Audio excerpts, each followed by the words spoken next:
Estamos aqui na sede do Conselho Federal de Psicologia para a realização de mais uma edição do nosso Diálogo Digital. E, nesta tarde, a gente vai debater sobre socioeducação. O tema do nosso Diálogo Digital será socioeducação, punitivismo, encarceramento e extermínio da juventude negra na contramão da política de proteção integral. Tenho aqui ao meu lado as nossas convidadas e o nosso convidado, que tem a tarefa de provocar as nossas reflexões, os nossos questionamentos, as nossas perguntas que virão pela internet, sobre um assunto que é gerador de dúvidas, gerador de angústias, nas psicólogas e psicólogos que estão construindo a sua atuação no campo da socioeducação, na execução, no acompanhamento das medidas socioeducativas. Vou apresentá-las e apresentá-lo, e, em seguida, eu trago aqui algumas, para um aquecimento, algumas informações, algumas provocações iniciais. Tenho aqui, do meu lado direito, Cândida de Souza, doutora em Psicologia pela Universidade de Brasília e coordenadora adjunta do Centro de Referência em Direitos Humanos, Marcos Dionísio. Aqui, do meu lado esquerdo, Fernanda Teixeira de Barros Neta, psicóloga formada pela Universidade Federal do Pará, servidora pública da Política de Saúde Mental, o CAPSE, mestre em Psicologia Social e Clínica, também pela Universidade Federal do Pará, doutoranda em Psicologia, também na Universidade Federal do Pará, e membro da Comissão de Gênero e do Grupo de Trabalho de Infância e Juventude do Conselho Regional de Psicologia Pará e Amapá, CRP10. Ao lado aqui da Fernanda, temos Nelson Gomes Júnior, doutor em Psicologia pela Universidade Federal do Rio Grande do Norte, professor adjunto do Departamento de Ciências Jurídicas da Universidade Federal da Paraíba, coordenador do Centro de Referência em Direitos Humanos da Universidade Federal da Paraíba e do Laboratório de Pesquisa e Extensão em Subjetividade e Segurança Pública da Universidade Federal da Paraíba. Bem, antes de iniciarmos propriamente a... Estou esquecendo de me apresentar, gente? Eu sou Fabiane Tassi, sou conselheira do Conselho Federal de Psicologia, atualmente na coordenação do grupo de trabalho Atuação da Psicologia no Contexto das Medidas Socioeducativas, junto com as minhas colegas de gestão do Conselho Federal, componho a Secretaria Executiva do Fórum Nacional de Trabalhadores e Trabalhadoras do SUAS. Sou professora na Universidade Federal de Goiás, no campus que fica na cidade de Goiás, um campus do interior. Bom, acho que é isso. A gente vamos usar aqui o nosso tempo para o nosso debate. Antes de irmos ao tema, é importante o registro aqui público, a nossa manifestação da nossa tristeza, da nossa consternação, pelo falecimento que aconteceu na manhã de hoje da conselheira Iva Cavalcante Barros. A Iva era conselheira secretária do CRP da Paraíba, o CRP 13, trabalhou nas áreas de psicologia do trabalho e psicologia organizacional e também atuou em clínicas na assistência básica especializada, na gestão de clínica escola, em psicologia, trabalhou com formação em psicologia, no planejamento e seleção de diretrizes curriculares, no debate das diretrizes curriculares nacionais para o curso de psicologia no âmbito do Ministério da Educação. E, há 10 anos, a Iva construía uma participação, uma militância ativa na política da categoria. E recebemos, então, na manhã de hoje, essa notícia que nos encheu de tristeza. Fica aqui o nosso registro, o nosso pesar, a nossa manifestação também de apoio aos seus familiares. A gente também não pode deixar de registrar, considerando o tema do do nosso debate, das nossas discussões na tarde de hoje, né?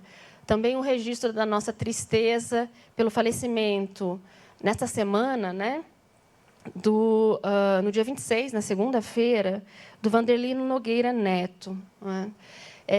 O Wanderlino foi e permanecerá como uma importante referência na luta pelos direitos humanos, e, em especial, dos direitos de crianças e adolescentes, né?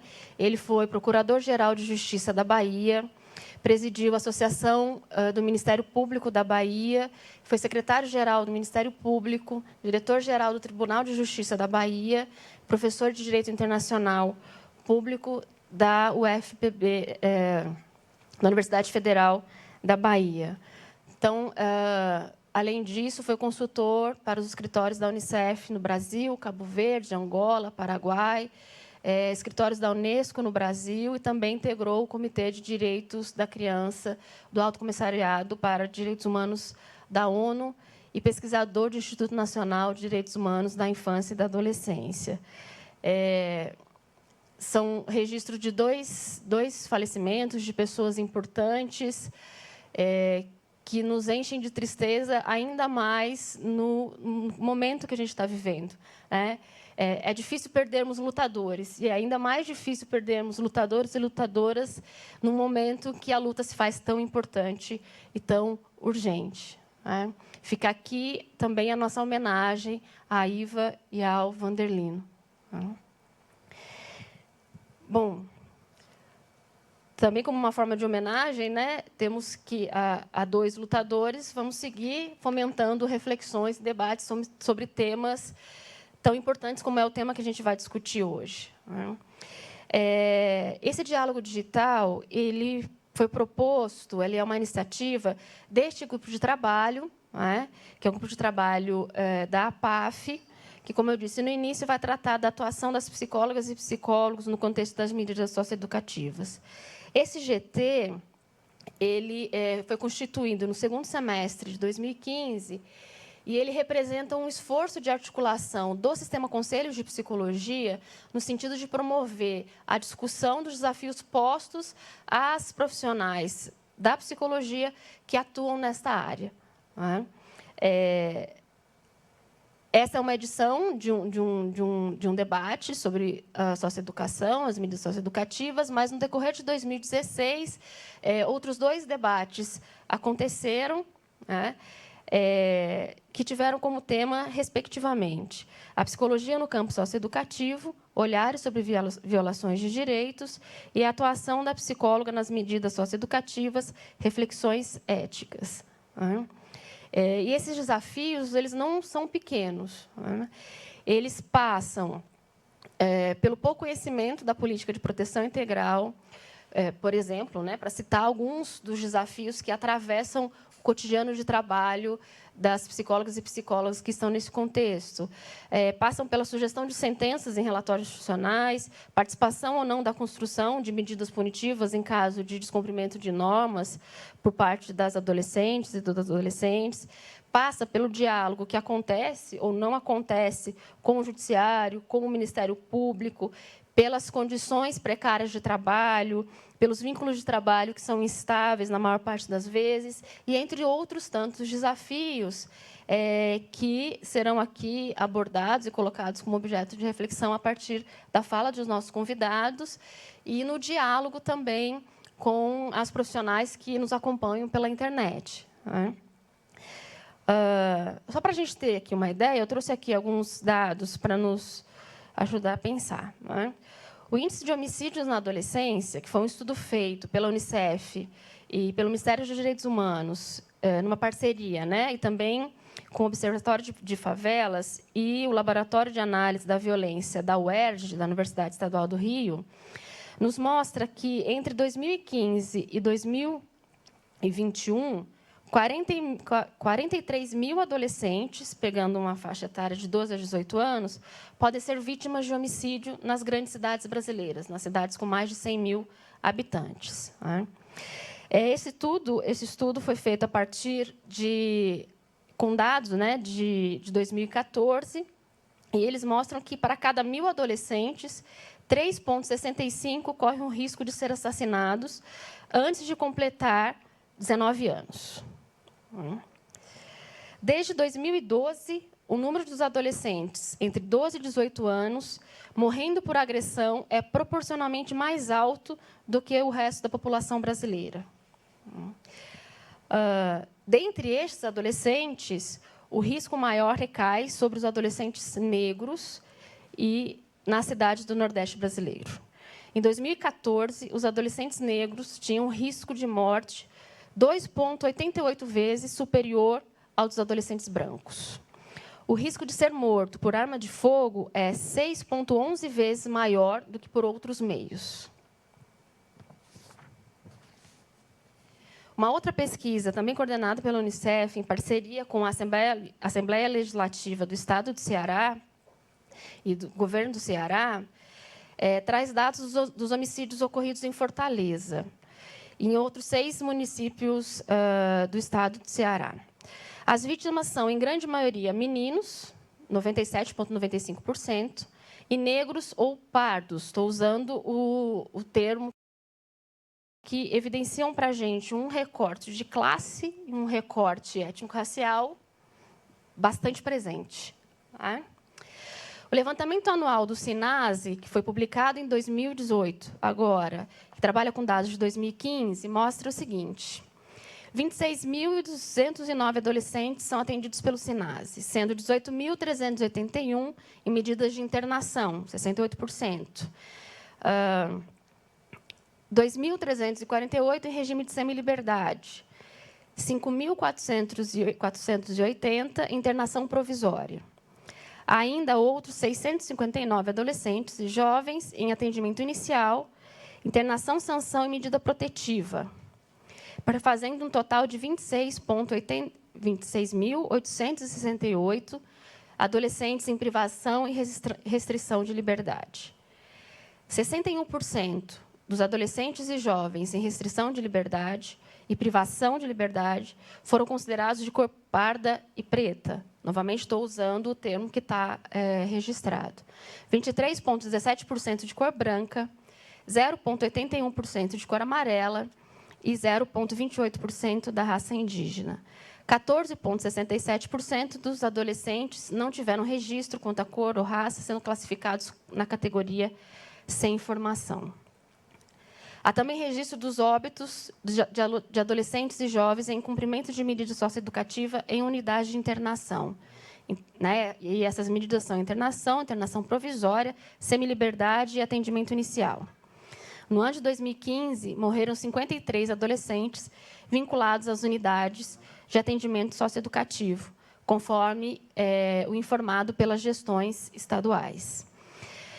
Vamos lembrar que, no ano passado, a gente teve, em novembro, né, então, há poucos meses, a morte de 6 adolescentes que cumpriam medidas socioeducativas de semiliberdade, numa unidade do Ceará.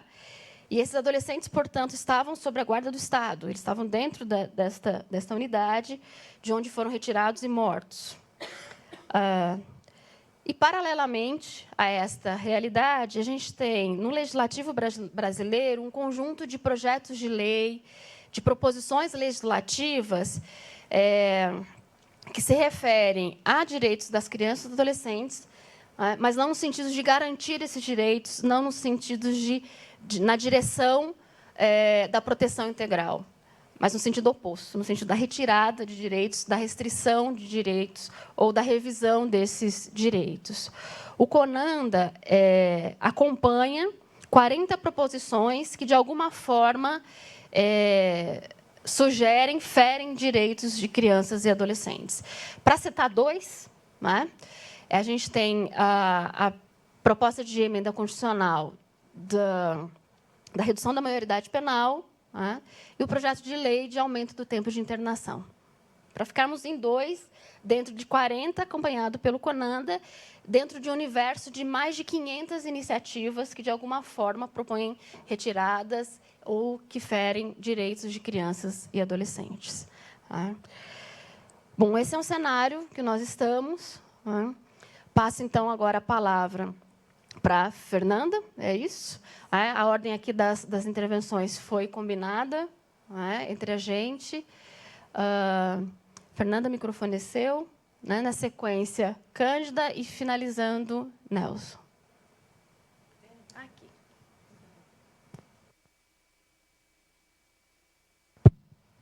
Bom, boa tarde a todas e todos que nos assistem. Boa tarde a nossos aqui colegas, né? Bom, inicialmente queria agradecer o convite do Conselho, primeiramente do Conselho Regional de Psicologia, 10 para Amapá, e, claro, do Conselho Federal de Psicologia.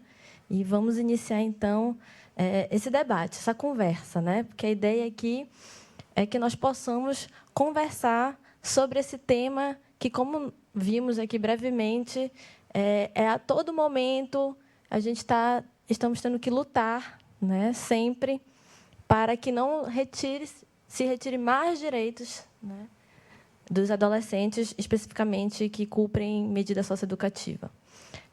A ideia da minha fala bom, gente, é falar socioeducação, punitivismo, encarceramento e extermínio da juventude negra, né, na contramão da política de proteção integral. Então, inicialmente, quando nós pensamos em socioeducação, em direitos da criança e do adolescente, vem à mente qual é esse adolescente, né? Que direito é esse que nós temos que garantir a eles?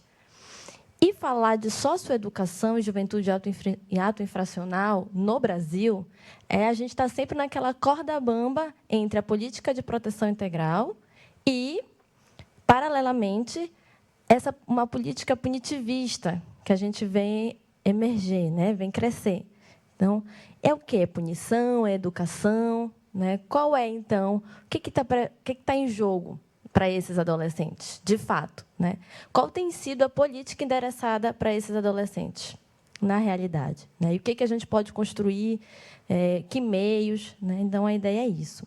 E não tem como a gente não deixar de falar da lei que nos rege, né? Que é o ECA, né? A primeira, depois o SINASE, mas dos marcos legais de garantia dos direitos, o ECA, né? O Estatuto da Criança e do Adolescente, promulgado em 1990. Bom, e do ECA, o que a gente tem para discutir é pensar um pouco da emergência do próprio ECA, né? De que forma entrou a socioeducação dentro do ECA, como uma medida, o que prevê esse estatuto e pensar mesmo no contexto em que ele surgiu, em que ele foi formado, não é? Porque muitas das vezes parece assim, 1990 caiu o ECA de paraquedas, cumpra-se. Não é? E a gente precisa entender que ele é marcado por disputas, por relações, né? Jogos de poder, tensionamento, jogos de interesse, o que entra no documento do ECA, o que sai do documento do ECA, né? Quais são as pautas.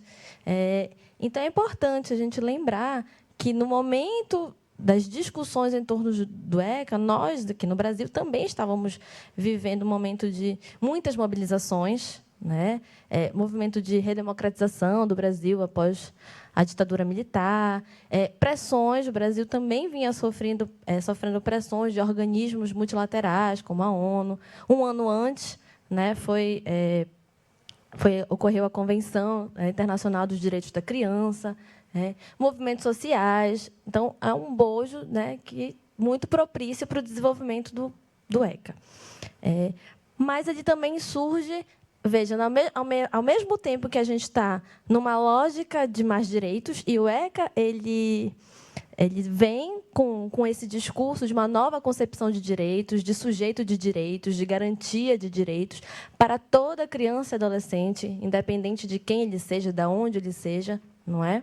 Então, todas as crianças e adolescentes como sujeitos de direitos, ele inaugura essa concepção, né, de sujeito de direitos, mas a gente não pode deixar de ter em conta que é um conjunto de leis, né? E a gente precisa se perguntar, as leis por si só, elas dão conta desses acontecimentos, do fenômeno da infração, da socioeducação, da juventude, da adolescência? Por si só, ela garante... Né? Não, claro, o ECA foi e é muito importante. Não podemos, né, deixar de pensar nisso. Mas foram leis, né? Elas dão conta das práticas, das nossas práticas diárias, das práticas cotidianas dos técnicos, dos gestores, das pessoas, dos psicólogos, psicólogas, né? Então, acho que esse talvez seja um primeiro tensionamento, não é? As leis, por si só, dão conta, né, das nossas práticas, não é? Elas inauguram um novo olhar, mas até que ponto? Então, a gente pode ver que o ECA ele trouxe rupturas com a lógica menorista, né, dos códigos de menores, que era o que existia antes do ECA, e traz essa ruptura ao inaugurar essa nova concepção de direitos, mas também atualiza algumas práticas menoristas também, né? E um exemplo claro é que o ECA foi promulgado em 1990 e, em 1993, a gente já tem a primeira proposta, né, a PEC de emenda à Constituição para a redução da maioridade penal. Então, menos de 3 anos aí já nos diz um pouco desses tensionamentos em relação a essa legislação, não é? E o grande nó da socioeducação é até que ponto, como é possível, se sim, como conjugar punição com educação, né? E qual é o limiar entre eu estar punindo e eu estar educando, né? O que se pede? Quais são os clamores quando a gente pensa na socioeducação? Ah, no adolescente não é punido, né? É brando, é que é brando, né? Passa a mão na cabeça dos adolescentes, ele não é punido, né? E que traz outras reflexões também, né? Que é justamente o que é punir, então, não é? O que é punir? E o ECA, que é uma lei protetiva, opa, espera lá, a gente pune, a gente protege, a gente pune e depois protege, né? E fica nesse embate que é um nó, e é um nó mesmo. E a gente está aqui justamente para pensar sobre isso, não é? Que não tenha uma resposta sobre isso nesse sentido, né? E pensar também quem é esse jovem que adentra nessa medida socioeducativa. Ele é o seu ato? Ele se resume ao seu ato? As práticas direcionadas a ele, e aqui pegando, né, as práticas da psicologia, né? Como que ela vem, esse adolescente? Né? A partir de que recorte? Porque isso também vai direcionar um modo de agir, né? Um modo de pensar a minha atuação naquele espaço, né? Com esse jovem, entendeu? Então, e é importante lembrar que na formação, e por isso esse diálogo digital ele é de fundamental importância, porque poucos profissionais tiveram na sua formação ou estágios, né, em medida socioeducativa, quiçá leituras e discussões sobre o tema, né? Já escutei também de profissionais que trabalham na socioeducação dizendo que como se eles fossem a escória também.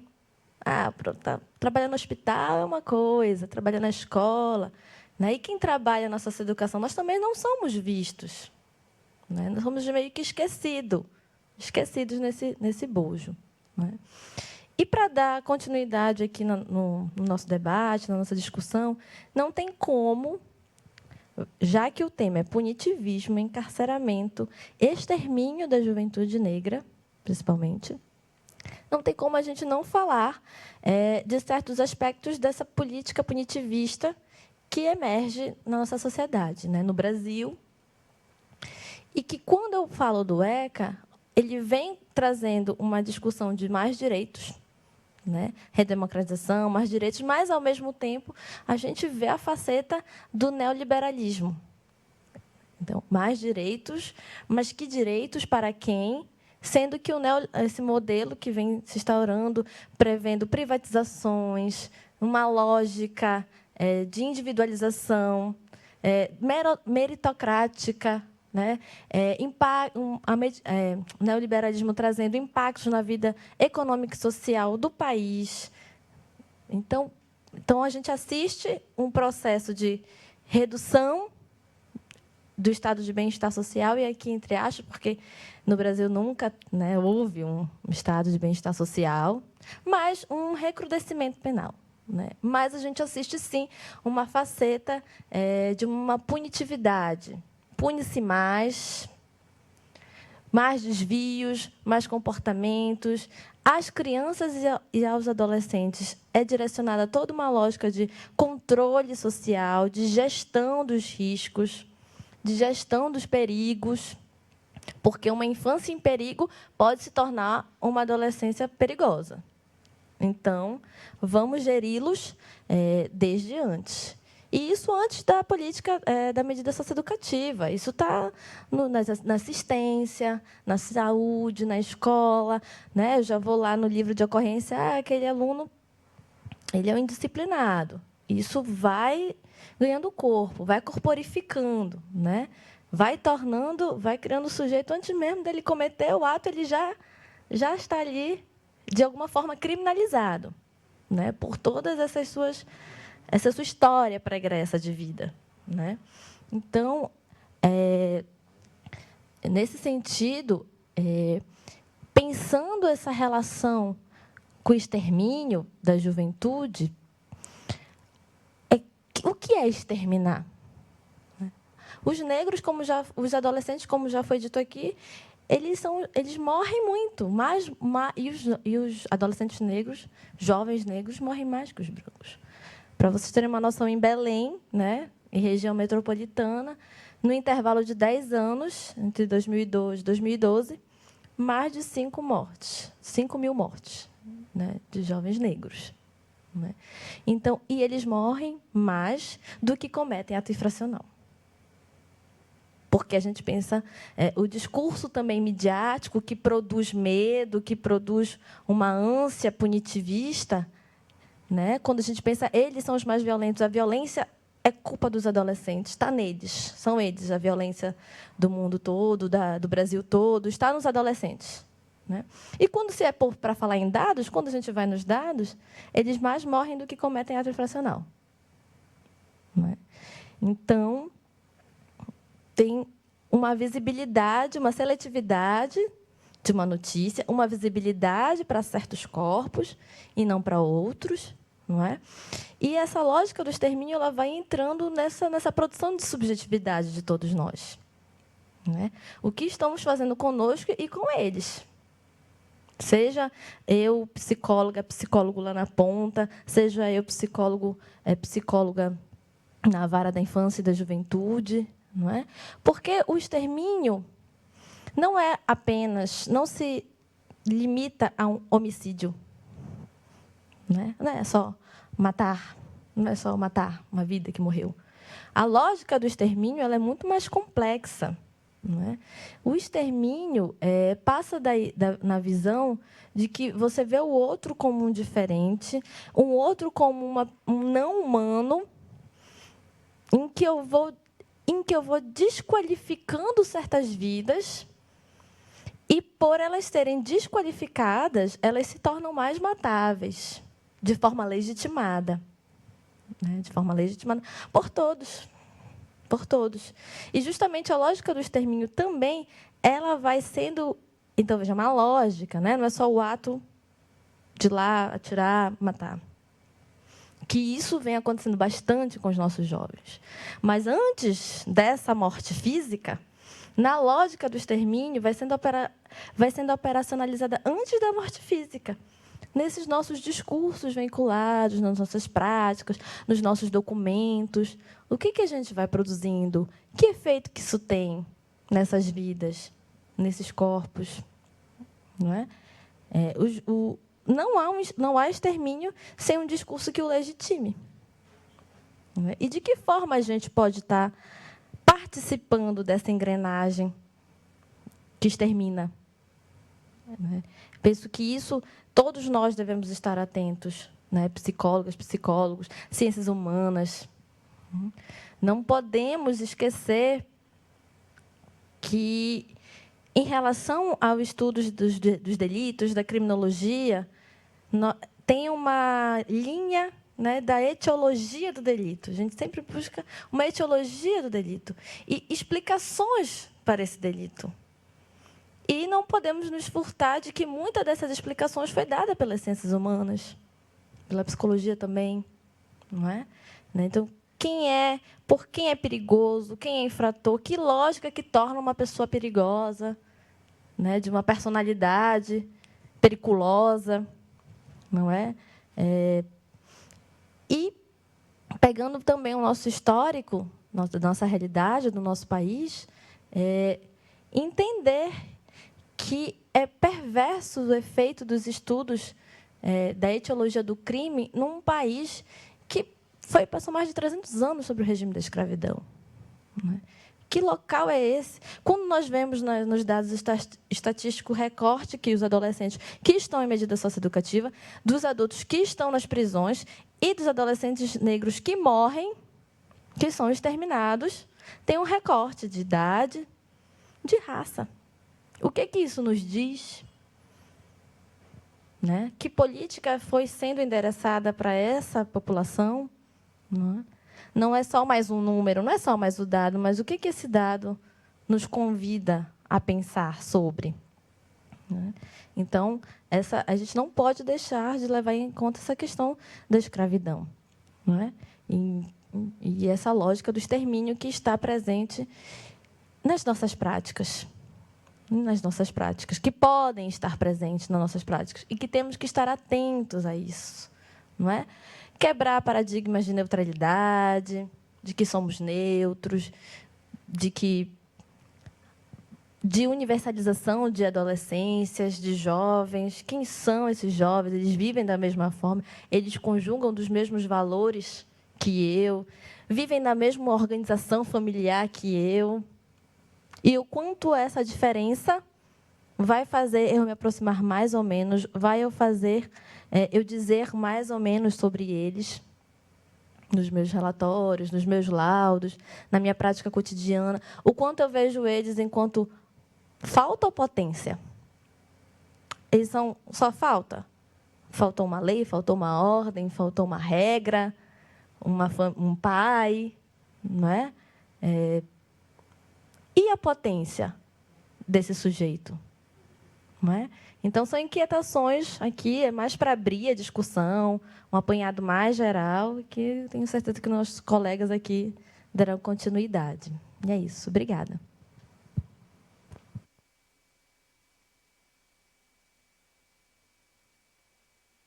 Fernanda, alô, funcionou. Obrigada, Fernanda. Acho que já nós podemos passar, né? Cândida.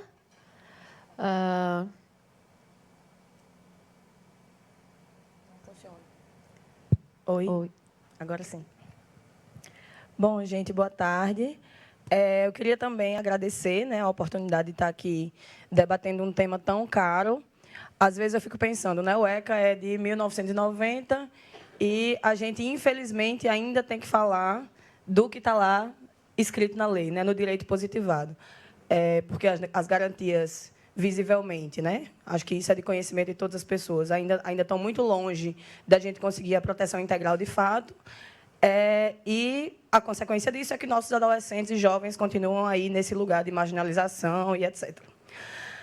Pensando um pouquinho na minha fala, me veio uma preocupação que eu acho que é até uma perspectiva simbólica, eu diria, do título desse debate, né? O título que já foi dito por Fernanda, mas eu vou dizer novamente, é Socioeducação, Punitivismo, Encarceramento e Extermínio da Juventude Negra na contramão da proteção integral. Quando a gente pensa em socioeducação, em tese, a gente já está pensando numa garantia de direitos que não existia antes da década de 90. Né? A gente já está pensando numa nova política, numa nova forma de resposta do Estado ao cometimento de atos infracionais por parte dos adolescentes. O que acontece, na verdade, é que a socioeducação está aqui no título e na vida real, ao lado do punitivismo, do encarceramento e do extermínio da juventude negra, e na contramão da proteção integral. Né? Então, assim, o que de errado a gente tem feito, que já faz tanto tempo que a gente consegue falar em socioeducação e não falar mais em FEBEM, enfim, não usar mais o termo menor e todos os outros avanços que a gente já teve, e, ainda assim, os adolescentes continuam tendo seus direitos violados dentro da própria unidade e fora também. Né?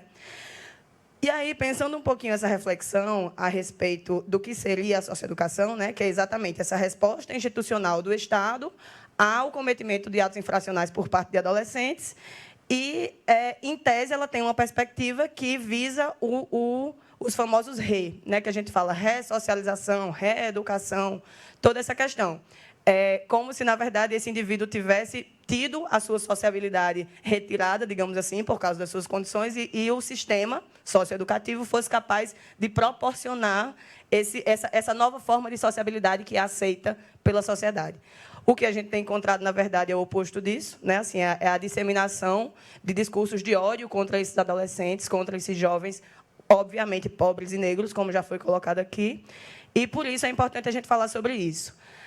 E pensando a socioeducação nessa perspectiva, que, em tese, é a partir de um olhar pedagógico, digamos assim, a partir de um olhar para o desenvolvimento desse adolescente, eu acho que a gente tem que falar também que ela vai totalmente de encontro à realidade, que é do extermínio da juventude negra, mas eu gostaria de convidar a todas e todos que, quando fossem falar sobre o extermínio da juventude negra, que a gente usasse deliberadamente o termo genocídio, né? Porque a gente está falando de um extermínio que é deliberado. O extermínio da juventude pobre e negra não acontece por acaso, né? Acontece com recorte específico, acontece por motivações específicas, e a gente passa reto, né? Assim, a gente não olha...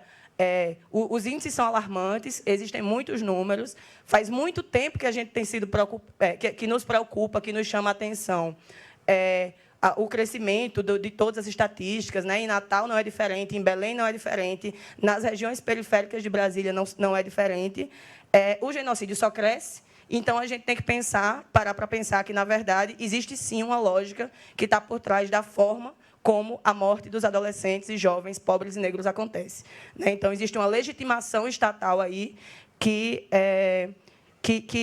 seja por ação ou omissão, o Estado acaba contribuindo, né, para a forma como esse extermínio acontece. Então, é bom que a gente fale em genocídio, né, que é o extermínio deliberado de determinado grupo populacional por características específicas, enfim.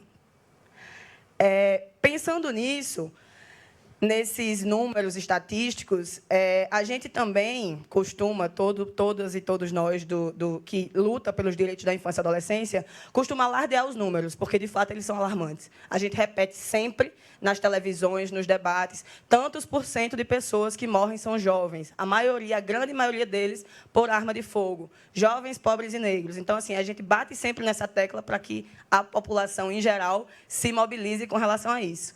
No entanto, às vezes, a gente, quando fala da estatística, a gente esquece que, na verdade, a gente está falando de pessoas, né? Não são números. São pessoas que têm um nome, que têm um endereço, que têm uma família, que, às vezes, estão sob a tutela do Estado, como é o caso das pessoas que morrem dentro do próprio sistema socioeducativo, seja nas privações de liberdade, seja também no meio aberto, né, que é uma cifra até oculta, muitas vezes, porque, às vezes, tem o não comparecimento do adolescente à medida em meio aberto, muitas vezes faz com que ele seja assassinado, e, na verdade, ele deveria estar sob a tutela do Estado, cumprindo medida em meio aberto, e foi assassinado na rua, enfim, nas relações sociais que são estabelecidas nas comunidades e reforçadas aí pela forma como o Estado funciona.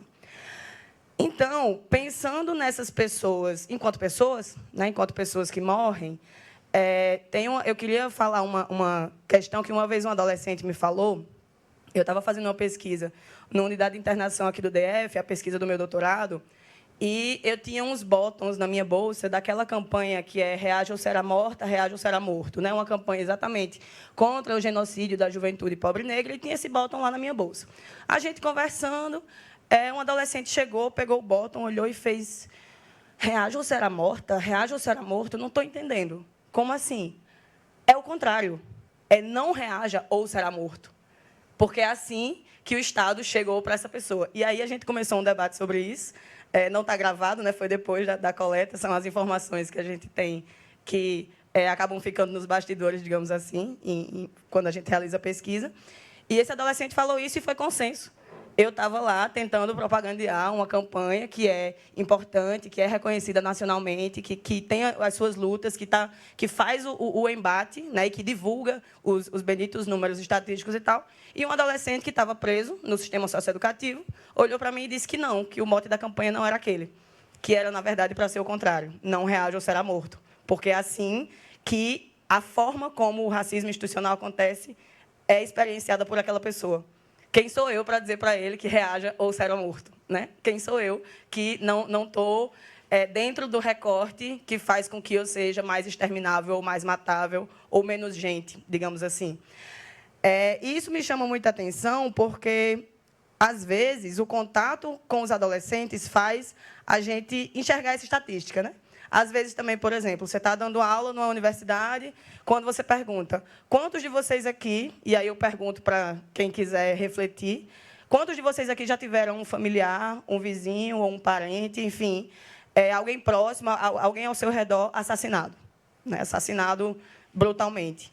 Normalmente, na universidade, quase ninguém levanta a mão. Se você vai na periferia lá de Natal, em Felipe Camarão, por exemplo, ou aqui, nas periferias em geral, é quase unanimidade, né? Conhecer alguém que já foi assassinado. Então, acaba que a forma como o genocídio da juventude pobre e negra se materializa na vida das pessoas é diferente, né? Então, a gente tem aí não só um jeito de lidar com o homicídio, com a forma como os homicídios acontecem, perversa e cruel, como a gente tem também uma constituição de subjetividades que é atravessada por isso, né? Então, a gente tem, inclusive, tem uma categoria analítica que é importante, que eu acho que explica um pouco o que eu estou querendo dizer a respeito da constituição da subjetividade, que é a questão do sofrimento ético-político, né? Que é a ideia desse conceito é você pensar o sofrimento a partir de uma perspectiva de que existem estruturas de dominação e pessoas que vivem de forma desigual na sociedade, e isso reverbera na constituição da identidade dessas pessoas, né? Então, não sei, um sofrimento... Sofrimento, o que é sofrimento? Né? Sofrimento não sei, acabei com minha namorada e, por isso, eu estou sofrendo. Isso é uma questão de cunho individual, me causa dor, não sei, choro, nó na garganta e etc., humor depressivo e todas as outras questões aí que estão relacionadas ao sofrimento, e ok. Quando a gente pensa que esse mesmo tipo de sentimento, esse mesmo tipo de emoção, ele é provocado por estruturas que são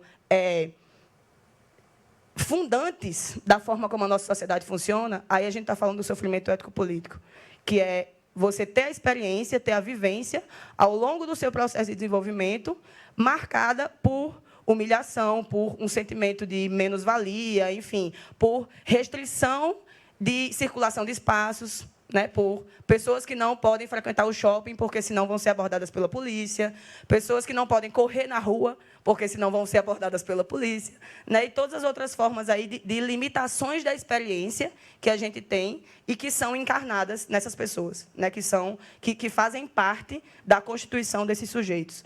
E eu faço o apelo para pensar essa perspectiva porque, muitas vezes, quando a gente está falando da pauta das mortes, da juventude, enfim, toda a discussão da perda de direitos, da perda de direitos da infância e adolescência, etc., a gente fala disso muito endurecido, né? Porque, de fato, a conjuntura faz com que a gente tenha que aumentar a voz, que a gente tenha que se impor, que a gente tenha que gritar não à redução da idade penal, que a gente tenha que fazer todo um campo de batalha, digamos assim, para enfrentar o inimigo da violação de direitos, né? Assim, aquele inimigo ali personificado que a gente tenta combater. E, às vezes, a gente endurece muito.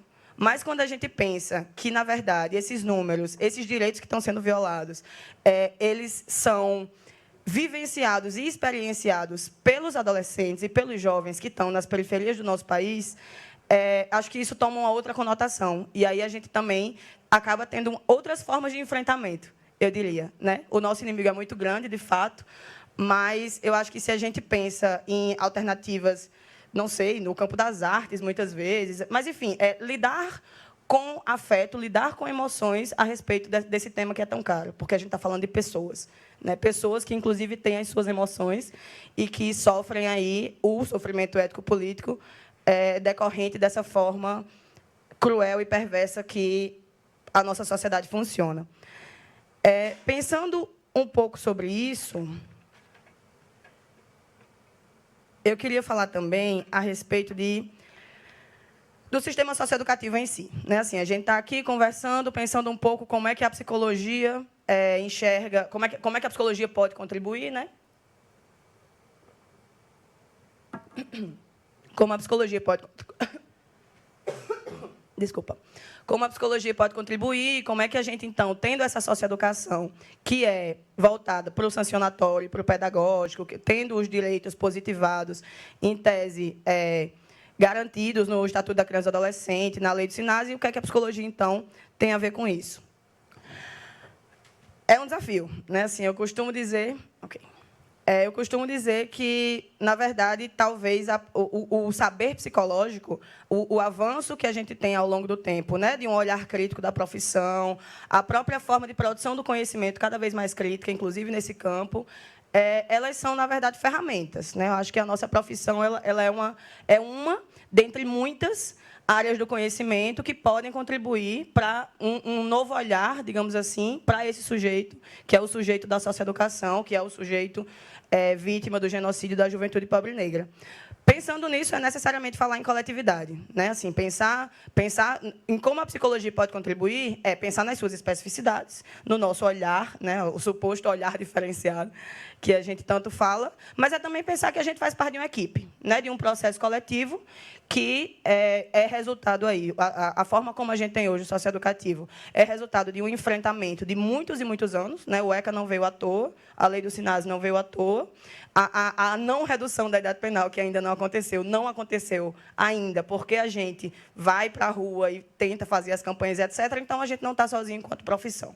Acho que isso é uma questão importante para nos colocar implicados na causa que é maior, que é a pauta da infância e adolescência.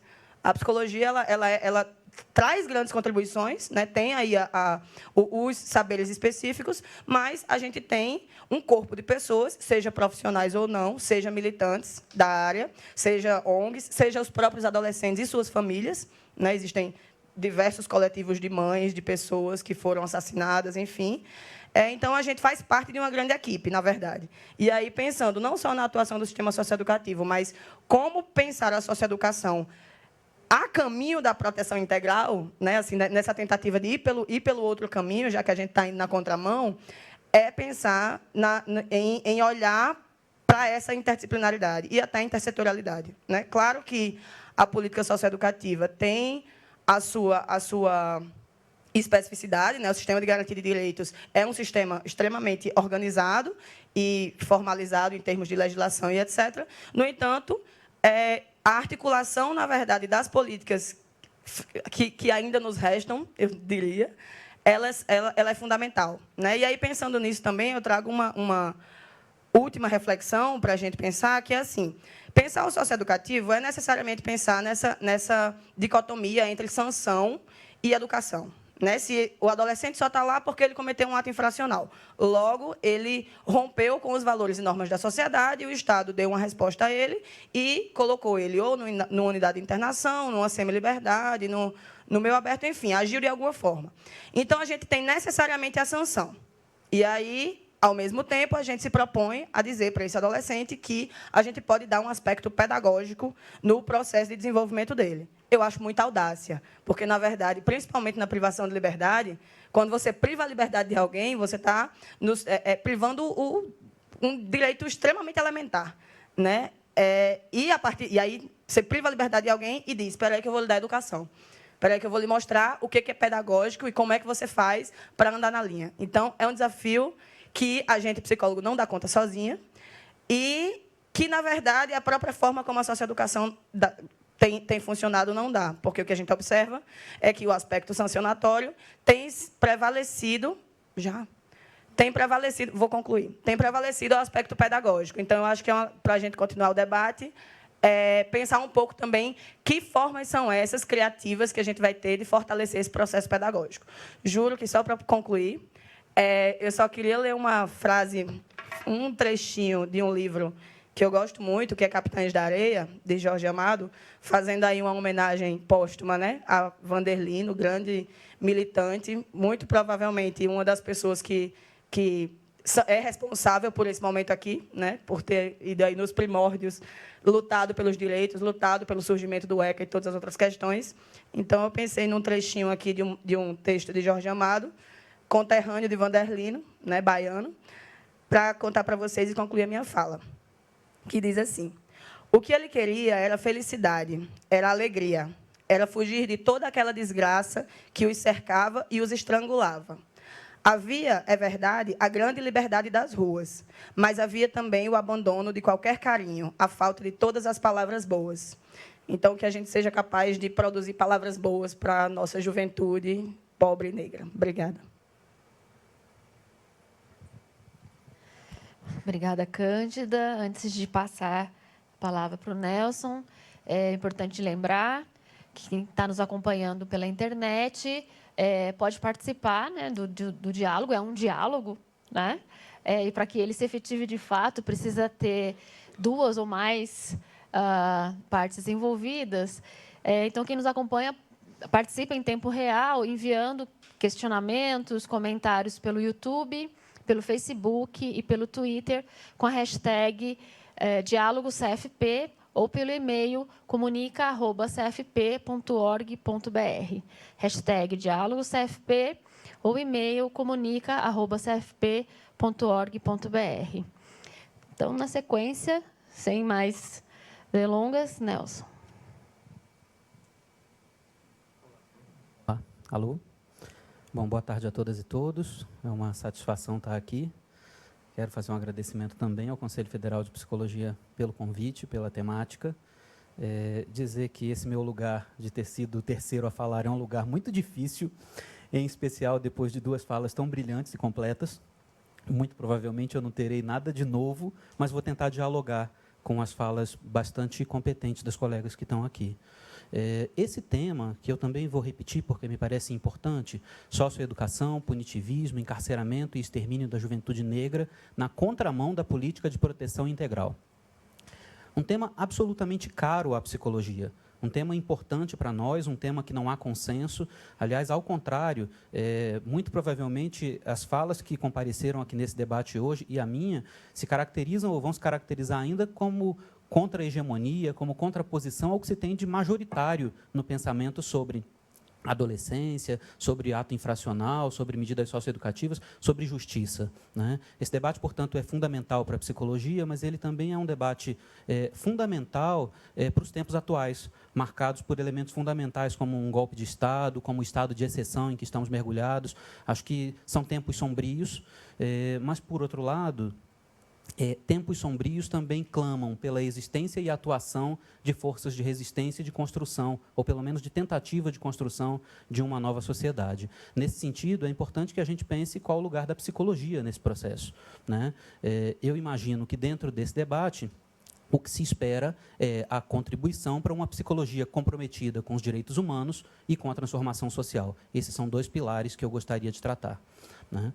Bom, de um modo bem inicial, Fernanda também já abordou isso aqui, eu queria partir da ideia de proteção integral nesse debate, né? Partir de proteção integral, sem querer ser repetitivo, mas partir da ideia de criança e adolescente como sujeito de direitos. Não estou falando, portanto, de criança e adolescente como pequenos adultos, não estou falando como seres inferiores, estou falando como um cidadão. E falar de cidadania implica em reconhecer direitos, deveres e reconhecer o lugar desses personagens dentro da nossa sociedade. Nesse sentido, eu corroboro o que foi dito do ECA como uma grande conquista social, em especial quando comparado aos códigos de menores anteriores, 27 e 79, e a chamada doutrina da situação irregular, né, que caracterizava basicamente a infância pobre, excluída, abandonada, como algo de menor valor, como algo que deveria ser tutelado pelo Estado, não como uma tutela da ordem do cuidado, mas uma tutela da ordem do controle social, da domesticação, da docilização de corpos mesmo. Bom, parto então do princípio de proteção integral como aquilo que está diretamente relacionado à cidadania, à garantia dos direitos humanos, a uma vida digna, de um modo geral. Nesse sentido, é importante relembrar o que também já foi dito aqui, que há uma lacuna entre o que está positivado na lei, entre o que está escrito e o que acontece de fato na materialidade da vida. O que está previsto do ponto de vista, por exemplo, da igualdade, do ponto de vista do respeito integral, do ponto de vista do cuidado, do ponto de vista de tudo aquilo que deve ser considerado como importante para uma criança e para um adolescente, uma coisa é o que consta no ECA, outra coisa é o que acontece na realidade. Nesse sentido, a gente pode pensar que não existe uma infância ou uma adolescência. A gente vai falar de uma multiplicidade de infâncias e de adolescências, mas vai partir também de um pressuposto que, para compreender essa lacuna entre o que está na lei e o que acontece na realidade, o recorte de classe social e raça é fundamental. Esses recortes ajudam a gente a entender quem são considerados crianças, quem são chamados de menores, quem não são, quem é tido como adolescente e quem não é.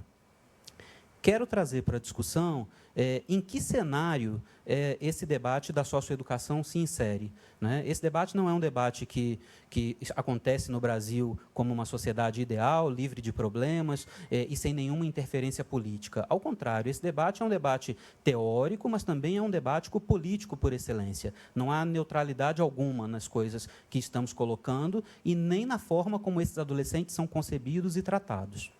O cenário é, portanto, como já foi colocado aqui, um cenário de uma equação bastante perigosa. Genocídio da juventude negra, punitivismo e clamor por mais punição. Essa equação não pode dar certo, é uma equação absolutamente explosiva. Né? Os dados sobre o genocídio já foram apresentados aqui, não vou repeti-los então, mas queria pensar que, diante dessa questão do genocídio e do punitivismo, me causa estranhamento e inquietação a forma como a nossa sociedade escolhe para lidar com esses problemas. Porque, diferentemente do que Cândida aponta ao final, de um cuidado, de pensar a proteção em diferentes aspectos, de pensar o diálogo, de pensar uma saída interdisciplinar, a escolha que nossa sociedade tem feita é a escolha pela barbárie. É a escolha por mais punição, é a escolha pelo populismo penal, por um entendimento que muitas vezes parece até mais fácil, mas que ele não é verdadeiro. Por exemplo, muitas vezes fala-se que o Brasil é o país da impunidade. Fala-se que o ECA, como Fernanda disse aqui, é brando demais. Fala-se, por exemplo, que no Brasil a polícia prende e a justiça solta. Essas informações não são verdadeiras. Se a gente pensar o encarceramento, por exemplo, que é um dos temas que dão título a esse debate, a gente vai verificar que o Brasil ocupa a 3ª posição mundial entre os países que mais encarceram no mundo. Segundo o último relatório do Ministério da Justiça, já extrapolamos a casa de 700 mil pessoas presas. Entretanto, não é todo mundo que é preso. Entretanto, assim como foi apontado aqui, que não é todo mundo que morre, mas há um segmento específico, um grupo específico da população que morre mais do que outros, também pessoas que são presas, também pessoas que são privadas de liberdade, sejam elas adultos ou adolescentes, pertencem a uma classe social e a uma cor, ou raça, ou etnia específica. Né? Nesse sentido, o punitivismo é bastante forte na nossa sociedade. Bastante forte porque, dentre outras coisas, há um clamor social que confunde justiça com vingança. A gente acredita, muitas vezes, que fazer justiça é fazer o outro sofrer. A gente acredita que não basta a aplicação de uma medida socioeducativa, é necessário que ele sofra. Não basta a prisão, no caso do adulto, é necessário que sofra e sofra muito.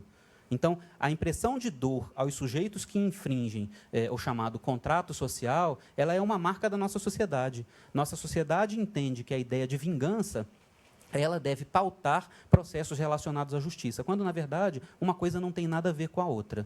Né? Nesse sentido, o conceito de Estado penal me parece um conceito importante para que a gente compreenda do que se está tentando tratar aqui. Estado penal entendo, por exemplo, como criminalização das consequências da miséria do Estado.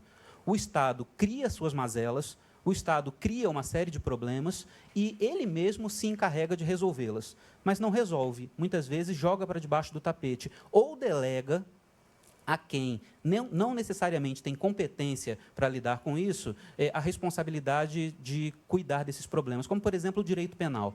Né? E isso é muito perigoso, porque se a gente encarrega o direito penal de ficar responsável por lidar com questões sociais, a gente perde de vista, por exemplo, a causalidade delas, ou a multicausalidade delas. Nesse debate, me parece importante também pensar que esse estado de coisas que é atribuído ao direito penal como sendo responsável, a ideia de mais punição, mais prisão, mais, enfim, repressão, ela está associada, dentre outras coisas, como também já foi falado aqui, com um processo social e econômico que é o neoliberalismo. A gente vive um processo de apregoamento de Estado mínimo, refração do Estado no campo das políticas sociais e amplificação desse Estado no campo das políticas criminais.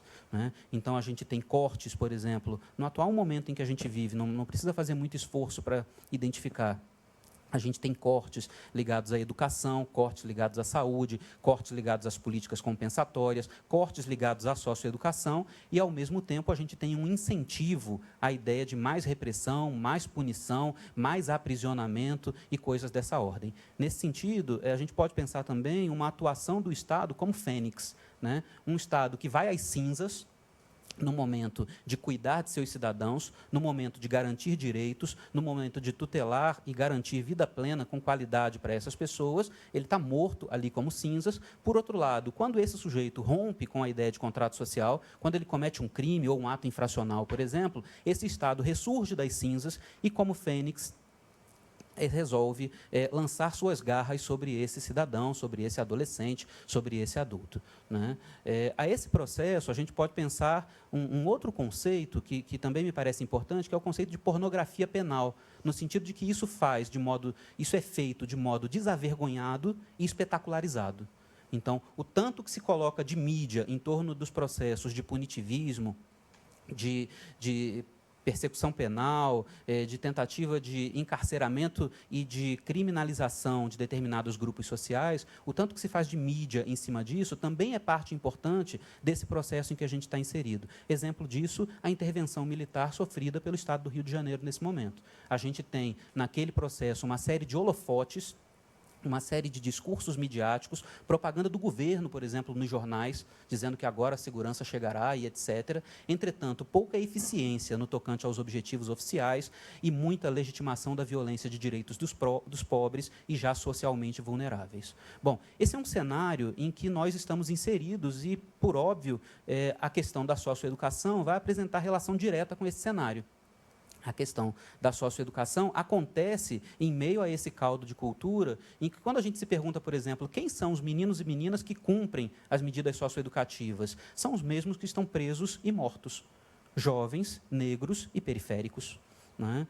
Tratados muitas vezes como lixo humano, tratados como cidadãos de segunda categoria e etc. Há quem fale, por exemplo, que o ECA é absolutamente brando, há quem fale que não se fala de deveres, apenas de direitos e etc. Não custa lembrar, por exemplo, que o ECA aponta a possibilidade de responsabilização de adolescentes a partir de 12 anos.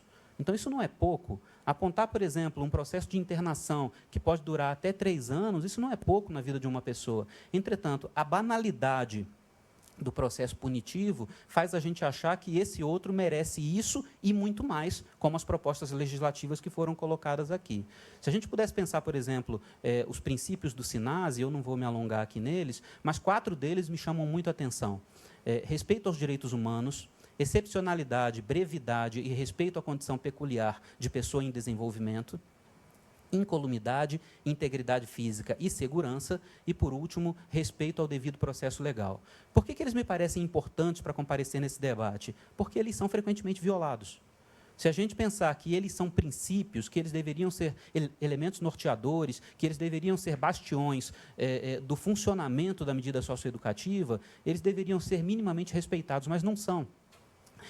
Dentre outras coisas, quando a gente discute, por exemplo, o respeito aos direitos humanos, um elemento fundamental não há clareza, muitas vezes, para o legislador e para quem executa a medida também não há clareza hegemônica sobre o sentido de socioeducação.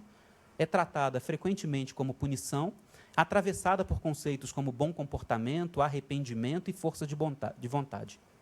Veja, esses conceitos são conceitos do campo moral.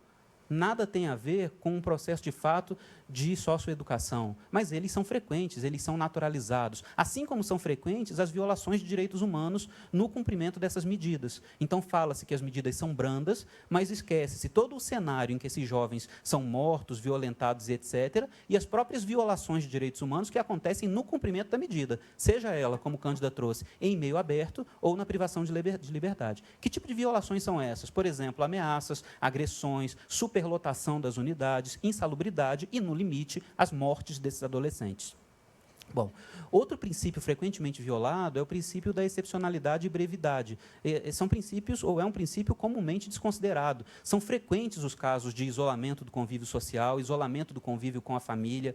Há uma excessividade no uso das medidas de privação de liberdade. Hoje, mais de 30% das medidas são de privação de liberdade, quando, na verdade, elas deveriam ser a última possibilidade do campo socioeducativo. Há uma lentidão processual, principalmente para esses personagens pobres, negros e periféricos. Então, tudo isso influencia nesse debate.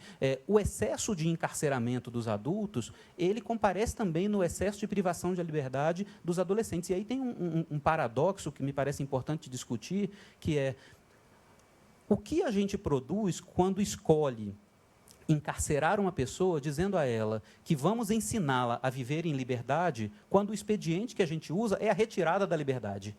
Na verdade, não faz sentido, né? Não faz sentido porque, na verdade, a ideia não é essa.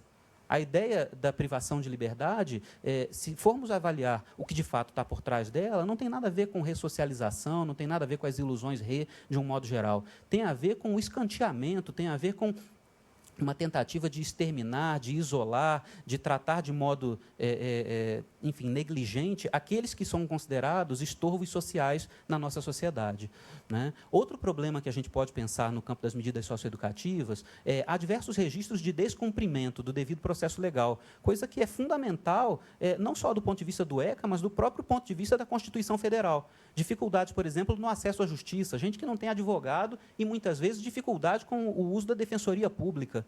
Gente que tem problemas com princípios constitucionais que são básicos, como, por exemplo, presunção de inocência. O sujeito tem que provar que é inocente. Veja, é a inversão de valores nesse campo. A ideia de tratamento igualitária, ela é uma ideia falaciosa, porque as pessoas não são tratadas pelo Poder Judiciário, pelo Estado, de um modo geral, de modo igual. O Estado sabe claramente quem são as pessoas, a que grupo social elas pertencem, e o tratamento é diferenciado. Assim como ampla defesa, contraditório, as defensorias públicas e sua defasagem de pessoal. Se a gente soma tudo isso, a falta de recursos, dificuldades na manutenção de equipes técnicas, escassez de concursos públicos, e pensar, por exemplo, processos de sucateamento e de precarização do trabalho, como terceirização dos trabalhos. Dia desses, conversava com uma pessoa que me dizia que, num determinado estado, a equipe socioeducativa era terceirizada, mas, além disso, já me chamava muita atenção, me chamava também muita atenção o fato da empresa que presta o serviço de terceirização ser uma empresa de segurança. Veja, a contratação é para agente socioeducativo, mas a empresa é de segurança. Isso tem que nos causar indignação. Isso tem que nos chamar a atenção, porque não é natural, não é esperado que seja assim. Uma coisa não tem nada a ver com a outra, as coisas podem até dialogar, mas elas não são a mesma coisa. Então, nesse sentido, além da falta de recursos, a gente também pode pensar que há problemas na nossa própria formação. Temos problemas de base, problemas na graduação, problemas na formação continuada. São muitos, por exemplo, os profissionais que apontam que aprenderam a fazer o serviço no campo, que aprenderam o que é atuar na socioeducação, atuando na socioeducação. Então, dificuldades materiais para acompanhamento das medidas, são muitos os relatos de pessoas que falam, por exemplo, que tem que pagar do seu próprio bolso a compra do material, o pagamento de determinado equipamento, enfim, a compra de um determinado insumo para que uma atividade de socioeducação aconteça. Isso é o sucateamento da política pública. Isso interfere diretamente, não só no cumprimento da socioeducação, mas no trabalho do psicólogo, né? Consequentemente, isso vai trazer prejuízos para todos. Prejuízos, por exemplo, para os psicólogos, não só no que se refere à execução do seu trabalho, mas no que se refere à sua saúde física e mental. O processo de sofrimento também é, para os colegas que trabalham na área, um processo de adoecimento, muitas vezes, muito grande, uma sensação de impotência diante daquilo que é constatado também pelos colegas, mas que no campo, muitas vezes, não se consegue enxergar possibilidades de mudança. E para os adolescentes também há prejuízo, se eu penso todo esse caldo de cultura associado a essas violações no cumprimento das medidas. Porque para os adolescentes, além das violências físicas e morais, eu tenho prejuízos ao desenvolvimento humano. Eu tenho adoecimento psíquico e, muitas vezes, para além do processo de mortificação física, como Fernanda bem colocou, processos como mortificação do eu, morte existencial. Isso é tão grave quanto morte física, e a gente não pode desconsiderar esse processo. Bom, diante desse debate, a pergunta final e o desafio que talvez seja os desafios que surjam para nós, talvez se questionar que lugar para a psicologia. Né? Diante disso que está dado, diante da barbárie que está colocada, o que nos resta? Nos resta azeitar essas engrenagens para que elas continuem funcionando assim e que sejam operacionalizadas, muitas vezes, de modo ainda mais punitivista, ou nos resta tentar fazer alguma forma de contraponto dentro das limitações de cada um, de cada grupo, de cada Estado e de cada instituição. Então, me parece que desafios importantes para nós são, primeiro, a não culpabilização de psicólogos e psicólogas. Problematizar a prática profissional é fundamental, colocar em xeque o lugar político da psicologia é fundamental, reconhecer a história de classificações, controle social e também de associação ao punitivismo da psicologia é fundamental, mas entender que o trabalho dos colegas que estão na ponta merece ser respeitado e também compreendido diante das limitações que lhes são impostas, me parece também um elemento muito importante. Além disso, formação crítica sempre é um desafio enorme, né? Porque aí estou falando algo que vai além da formação técnica, porque muitas vezes a formação técnica, as ferramentas técnicas a gente recebe em alguns casos, em outros não. Mas, para além da formação técnica, estou falando de formação crítica, no sentido, por exemplo, de que o psicólogo e a psicóloga consigam problematizar quais são as demandas de trabalho que ele recebe. Como é caracterizada a encomenda trazida cotidianamente pelo judiciário? Como eu respondo às perguntas do judiciário com os documentos que eu produzo, com meus relatórios, com meus pareceres, com os meus laudos? Quais as limitações disso? Qual o lugar político meu e do material que eu produzo nesse debate? Que impacto eu tenho na vida das pessoas com as quais eu estou lidando? Porque eu não estou lidando só com números e com processos, eu estou lidando com vidas. Nesse sentido, a luta por condições de trabalho dignas e favoráveis à proteção integral da criança e do adolescente me parece um outro desafio. A articulação constante da prática profissional com a defesa intransigente dos direitos humanos me parece um outro desafio fundamental, até para que a gente desnaturalize a ideia de que direitos humanos são algo que estão muito distantes de nós, né? Para muitos de nós, frequentemente garantidos. Saúde, alimentação, vestimenta, dignidade e etc. Para outros, não. Então, nesse sentido, me parece que 2 lugares são fundamentais para encerrar minha fala. Primeiro, um lugar de resistência. Um lugar de resistência ao Estado penal, ao punitivismo, ao populismo penal e aos clamores do Estado, aos clamores do Poder Judiciário, aos clamores da própria sociedade por mais violência. No limite, resistência aos discursos e práticas de ódio e de morte. E, por fim, assim como Cândida coloca, me parece que é importante também apontar que há um lugar fundamental para nós, que não é o único lugar, mas que é um lugar que eu também considero muito importante, que é o lugar de circulação da palavra. Nosso papel ligado a essa questão também me parece um papel de fomento ao debate, ao diálogo, ao livre pensamento, à interação e, fundamentalmente, à construção de um outro projeto de vida e de sociedade. Nesse sentido, me cabe concluir pensando que, dentro desse debate, há de se tomar um cuidado fundamental, porque, muitas vezes, esse lugar nos é dado. O lugar de psicólogo como detetive, como segurança, como assistente de acusação ou como babá. Esse não é o nosso lugar. O lugar da psicologia é, fundamentalmente, um lugar profissional de garantia de direitos. Direito à saúde, direito à socioeducação e à ressignificação da vida. Muito obrigado.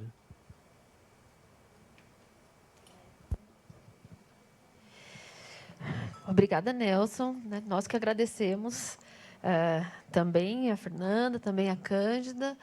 E vamos iniciar, então, a nossa sessão de perguntas, nossa sessão de questões que chegam para a gente pela internet.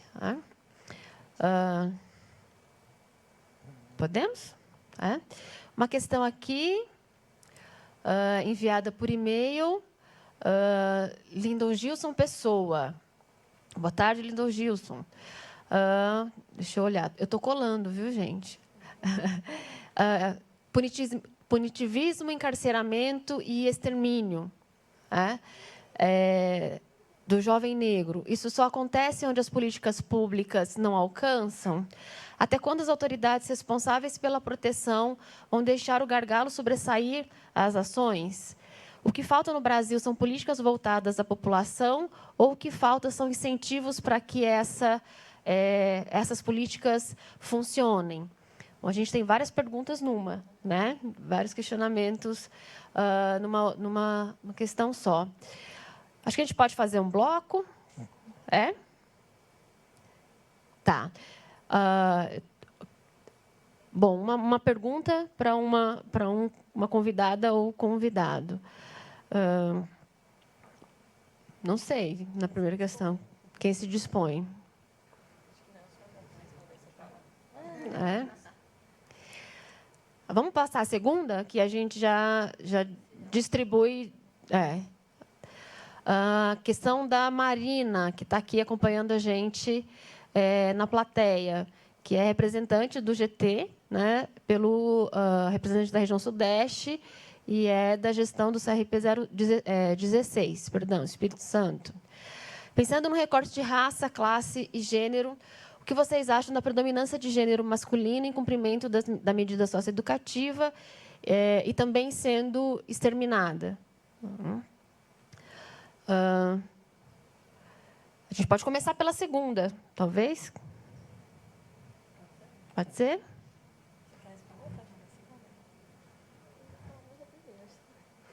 Então, Cândido, segunda e Fernanda, primeira. Pronto. Então, Fernanda, vamos seguir a ordem. Acho que deixa eu... sim. É a mania que eu tenho de passar. Alô? Muitas perguntas numa, né? E várias perguntas que, na verdade, todos nós nos fazemos cotidianamente.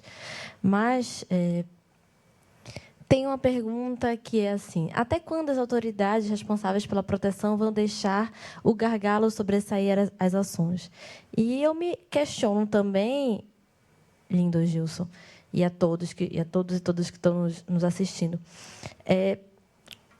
qual é o real interesse que se tem nessa política? Ela é interessante? É legal investir nela? A gente quer isso? Quer investir nessa parcela de população? Ou quer deixar como está e vai sucateando?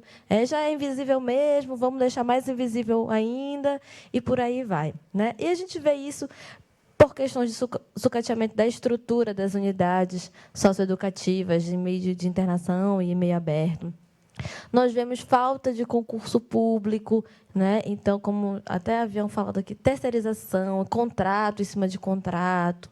Isso faz com que a categoria se una, a categoria não só de psicólogos e psicólogas, mas dos trabalhadores, se unam menos, né? Recorram, briguem menos por condições trabalhistas, salariais, porque está sempre trocando, está sempre mudando, então é um vínculo de trabalho muito frágil.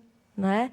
Então, eu realmente me pergunto se é interessante para essas autoridades que se visibilize e que se melhore essa política.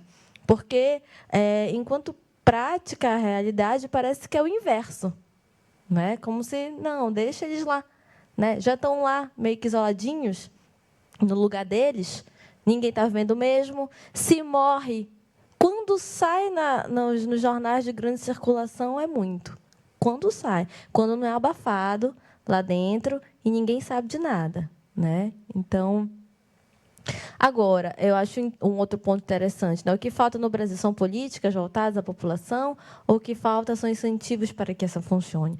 É muito importante a gente entender essa relação da política, eu penso, né, não só como a política. Então, a política está aqui em cima, eu, técnico, estou aqui embaixo e eu não faço parte da política, eu não executo ela, não é? Então, em que medida essa relação, relações, não é? Então, eu, enquanto um técnico, enquanto um gestor, enquanto um monitor, eu faço parte dessa política, eu opero, eu faço ela correr em maior ou menor grau, eu faço ela correr para mais ou para menos. Não é? Então, quando a gente pensa a política, existe o SINASE, existe o ECA. Claro que temos que estar sempre dispostos a lutar pelas melhores condições de implementação dessas políticas, para que elas sejam executadas da melhor forma, mas eu acho que é também uma relação de macro e micropolítica aí. Né? Então, você, enquanto autor dessa política, enquanto gestor, enquanto técnico, você também está agindo em cima dela. Né? Então, dizer que não tem políticas, né? Existe. Agora, como é que ela é operacionalizada? Quais são nossos entraves diários? Até que ponto nós podemos conseguir algo? Né? Nos unirmos e conseguir algo. Né? E por isso que é importante, né? Essa visão de que eu escolhi essa política por quê? Eu fui trabalhar nesse local porque era o que tinha. Né? Eu gosto dessa população, assim, né? Entre aspas. Qual é o meu afeto, a minha ética nessa prática? Porque, como o Nelson mesmo conversou aqui, né? Psicologia não é uma técnica apenas. Né? Então, nós não somos só técnicos. Né? Na nossa prática, ela está permeada por uma ética, por uma moral, né? Por uma criticidade. Então, tudo isso também tem que ser levado em consideração. Né? Não sei se vocês gostariam de comentar algo.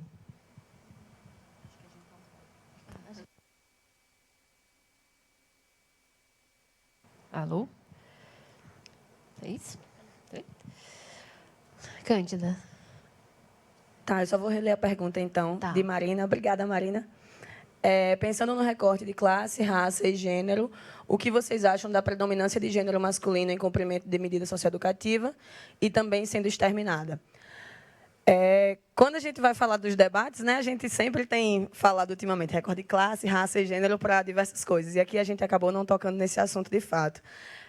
Eu acho que tem duas questões que são importantes de falar a esse respeito, que em termos quantitativos, de fato, tanto no sistema socioeducativo quanto no sistema penitenciário, a gente tem aí majoritariamente homens, né? E talvez isso seja resultado aí de um processo de produção de masculinidade hegemônica que faz com que os homens, em geral, talvez estejam mais inseridos em determinados contextos criminalizáveis, digamos assim. Mas eu vou aproveitar o gancho de pensar sobre isso para pensar no oposto, né? Assim, que apesar das meninas serem minoria, a gente tem meninas no sistema socioeducativo, e a gente esquece disso sim. Né? A gente esquece que, às vezes, é só uma unidade, às vezes a mesma unidade de internação é internação em semi-liberdade. Né? Assim, existe toda uma precarização com relação a isso, muito decorrente do número, né, de pessoas, mas eu acho que também tem a ver com a forma como as políticas funcionam, sim, numa lógica patriarcal. Né? A gente tem um sistema socioeducativo que é pensado para os meninos, via de regra, e muitas vezes existe uma inadequação da própria forma como o processo pedagógico, que acabou não dando tempo eu falar na minha fala, mas eu aproveito agora para contextualizar, da própria forma como o processo pedagógico se propõe a fazer dentro das unidades voltadas para as meninas. Né? Então, assim, às vezes a gente observa enfim, atividades pedagógicas, oficinas que são de costura, de afazeres domésticos, enfim, papéis, oficinas relacionadas a papéis onde a mulher desempenha esse lugar que é de menos-valia também, né? Assim, que é um lugar de invisibilização. E eu acho que a nossa tarefa, enquanto pessoas que estão comprometidas com o sistema, não só psicólogas e psicólogos, mas as pessoas os militantes em geral, pensar também como é que, além de ser um sistema violador de direitos por todas as questões que aqui já foram abordadas, é atravessado também por uma questão de gênero, né? Onde existe aí uma invisibilização da situação das meninas, e isso não se refere somente, na verdade, ao sistema socioeducativo, né? Porque esse é o tema que a gente está tratando aqui. Mas, quando a gente pensa nos índices de homicídio, por exemplo, das mulheres também, o fato de ter um quantitativo menor, muitas vezes a gente está aí colocando a maioria dos homens, jovens, pobres, negros, etc. Mas existe aí um contingente importante de mulheres jovens, pobres e negras, inclusive, não à toa, né, sendo vitimado, e a gente precisa direcionar o olhar nesse sentido também para tentar superar aí esse recorte de classe, raça e gênero que a gente tanto reproduz no discurso. Obrigada. Bom, mais perguntas. Questão do Vitor, também aqui da plateia acompanhando a gente, também membro do GT, representando a região Centro-Oeste, do CRP01, né, Distrito Federal. Há muita confusão na atuação profissional no socioeducativo. Muitos foram apenas na intervenção social. É possível pensar uma clínica ampliada no socioeducativo? considerando a necessidade de cuidado e acolhimento de muitos casos de saúde mental, exigindo muitas vezes intervenção em crise, em situação de crise.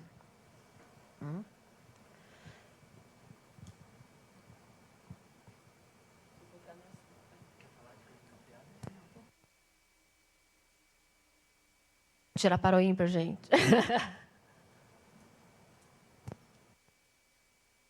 Olá. Bom, é uma pergunta difícil, Vitor, porque talvez a gente precisasse entrar numa discussão aqui sobre o que é e o que não é clínica ampliada. Mas me parece que a pergunta é muito pertinente, no sentido de pensar que há muita confusão na atuação profissional no sistema socioeducativo, e eu acho que me parece que muitos focam apenas na intervenção social. É possível pensar numa clínica ampliada? Eu acho que a gente não deve dispensar as ferramentas teóricas e técnicas que a gente, de uma certa maneira, acumulou ao longo das nossas formações. Agora, existem práticas profissionais do campo psicológico que elas são absolutamente tradicionais, que elas são, muitas vezes, tecnicistas e que me parece que elas não devem ser reproduzidas em outros âmbitos, como, por exemplo, no âmbito do sistema socioeducativo. Se a concepção de clínica ampliada fala de uma outra concepção de clínica que extrapola a ideia tradicional e conservadora de consultório, de setting, de apenas aquilo que acontece no espaço privado, daquilo que é individual apenas, eu acho que me parece sempre uma ideia bem-vinda. No sentido de que é possível pensar a relação com o outro, e aí clínica me parece que nesse sentido, um debruçar sobre o outro, sobre a questão, sobre a instituição. Se isso é feito de modo ampliado, me parece que enriquece o processo nesse sentido. Se a gente desnaturaliza o que de tradicional, o que de conservador se tem feito muitas vezes nesse campo. Porque muitas vezes o problema não é só o fato de focar na chamada intervenção social.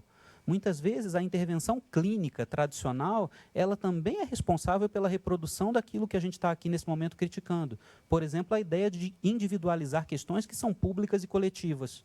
A ideia de associar os sucessos e fracassos do sujeito a algo que é de responsabilidade dele próprio. Se essa proposta de clínica ampliada possibilita reflexão sobre isso, possibilita a desnaturalização desse processo, possibilita a reinvenção, inclusive, do trabalho do psicólogo nesse campo, nesse contexto, me parece que é bem-vindo. Ok.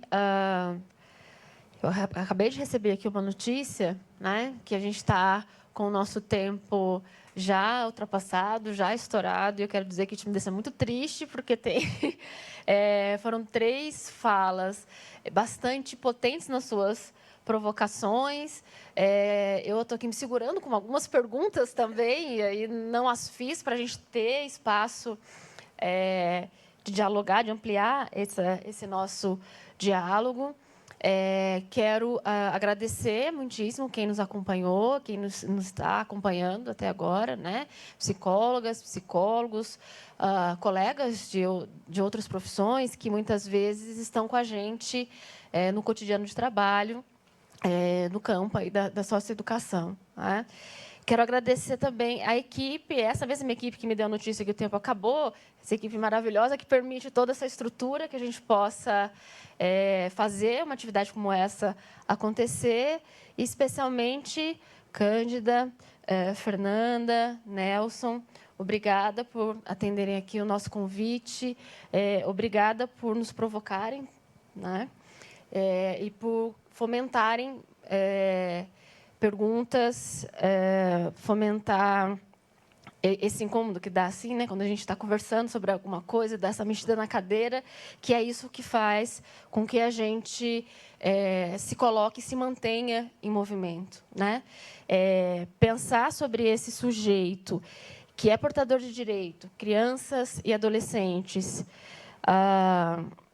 que tem isso reconhecido a partir de uma legislação que traz todas as contradições que a Fernanda aqui apontou, e afirmá-lo como um sujeito. Então, é um sujeito que sente, que pensa, que projeta, que age, né? E que é um sujeito sobre o qual nós agimos a partir de um lugar, né?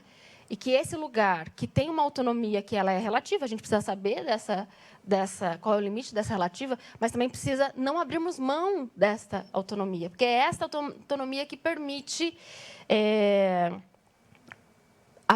logo de partida, o reconhecimento de que esse sujeito é um sujeito de direitos, que a gente vai, então, nos relacionar com ele, considerando isso como um princípio que deve ser tido como ineliminável. Né? Bom, eu continuaria falando, porque... mas a gente não pode. Obrigada, mais uma vez. Encerramos, então, a nossa transmissão.